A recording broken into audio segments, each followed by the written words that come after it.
In your opinion, do you think that science fiction has any more social or political power than any other artistic genre? No. Um, but it has as much power as any artistic genre. Okay. I mean, art does change our culture. We have great power, we writers and people in movie and television films, especially ones with large audiences, Mhm. can change people's minds.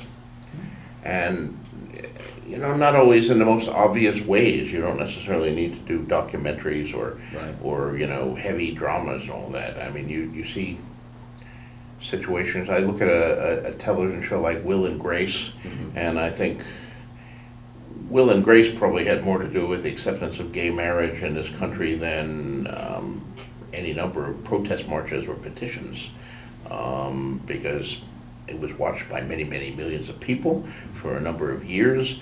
The characters were, I mean, stereotypes in some way, but they were sympathetic characters that the audience liked and identified with and wanted to do well, and you transfer that to other people, and it does make a difference. Sure. I mean, and science fiction has always had a good record with that. I mean, there's the famous, you go back to the first Star Trek Right. episode, and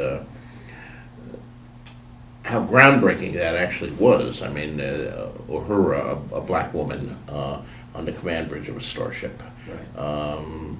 The effect that it had on young black girls. I mean, Whoopi Goldberg has spoken to this and all that. Enormous. Chekhov, at the height of the Cold War, Roddenberry puts a Russian Yeah. on the bridge of the starship. He puts an Asian guy there with Sulu. Right. For the mid '60s, compare that to the other shows that were on. Nobody else was doing that at the time. It was important, and I think that kind of can still be very important.